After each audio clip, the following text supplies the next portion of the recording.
بسم اللہ الرحمن الرحیم الحمد للہ رب العالمین والصلاة والسلام علی سید الانبیاء والمرسلین سیدنا و مولانا محمد وعلی آلہ واصحابہ اجمعین اما بعد فاعوذ باللہ من الشیطان الرجیم بسم اللہ الرحمن الرحیم انما یعمر مساجد اللہ من آمن باللہ والیوم الآخر وأقام الصلاة وآتى الزكاة ولم يخش إلا الله فعسى أولئك أن يكونوا من المهتدين صدق الله العلي العظيم. محترم جناب مولانا مفتی عبدالباسط صاحب، جناب سید یاسین صاحب، جناب شیخ صاحب ان کے والد صاحب اور جملہ مسجد جان باقی کے مستقل اور عادی فی الحال مصلیان کرام، بڑی مدت کے بعد آج اس مسجد کے اندر نماز پڑھنے کا موقع ملا اور امام صاحب کی مہربانی سے پڑھانے کا موقع ملا. مدت سے تمنا تھی، میں خود اب پردیسی ہو گیا ہوں، 10-12 سال سے شہر کے باہر دیوبند کے اندر رہنا ہوتا ہے، یہاں مختصر مدت کے لیے آنا ہوتا ہے، پھر یہاں کی انتظامی پابندیوں کی وجہ سے آنا بھی آسان نہیں ہوتا، لیکن تمنا تھی کہ کسی وقت نماز پڑھنے کا موقع مل جائے. آج مشورے سے حاضری ہوگی. اس مسجد کی حیثیت اپنی تاریخی خصوصیات اور حالات کی بنا پر دیگر مساجد کے مقابلے بہت ممتاز ہے اور اس کی بڑی اہمیت ہے.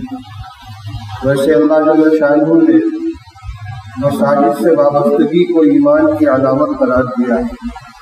اللہ تعالیٰ ارشاد فرماتے ہیں انما یعمر مساجد اللہ من آمن باللہ والیوم الآخر.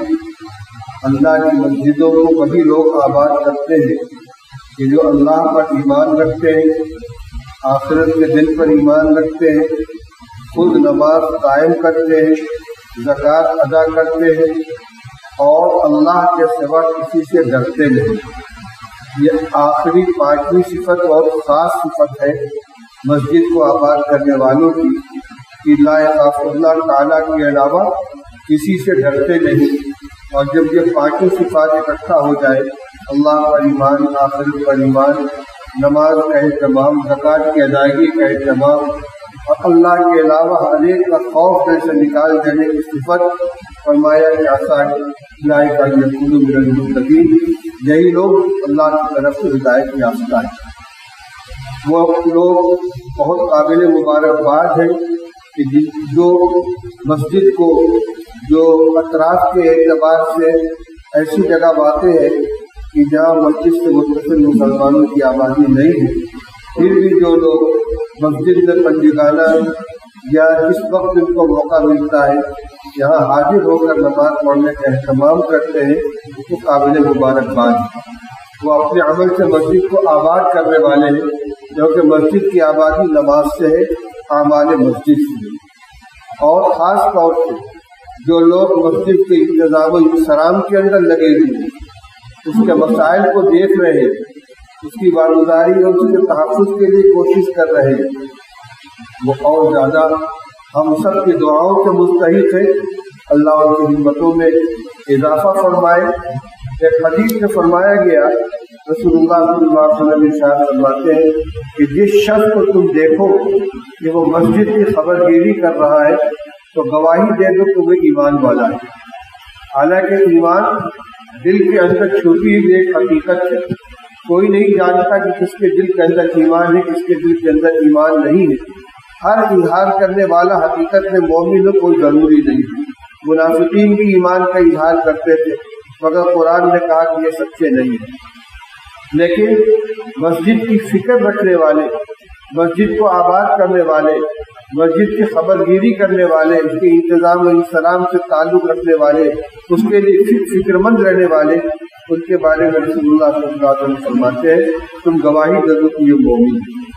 بہرحال موجودہ حالات کے اندر مسجد کے لیے دعائیں بھی کرنی چاہیے اور مسجد کو آباد رکھنے کی فکر کرنی چاہیے.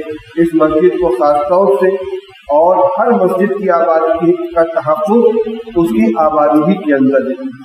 بڑی بہترین سے بہترین عمارت ہو لیکن نمازی نہ ہو تو مسجد مرثیہ خائے کے نمازی نہ رہے کا منظر ہو جاتا ہے. اس لیے مسجد فروش کی ہو، چھپر کی ہو یا سنگ مرمر کی ہو، اس کی آبادی نماز اور اعمال مسجد سے ہے. ہم جہاں بھی رہیں اپنی اپنی مسجدوں کو آباد کرنے کی ہمیں فکر کرنی چاہیے. ہم اللہ کے گھر کو آباد کریں گے، اللہ ہمارے گھر کو آباد کرے گا. اللہ تعالیٰ ہم سب کی حاضری کو قبول فرمائے اور اپنے احکام پہ عمل کرنا ہمارے لیے آسان فرمائے. اس مسجد کو تمام سے پسندوں سازشیوں کے سازش سے محفوظ رکھے، اپنے روز قیامت تک اس کی حفاظت فرمائے اور ہم سب کو اس کے تحفظ کے لیے خادم کے طور پر قبول فرمائے. وآخر دعوانا الحمد للہ رب العالمین.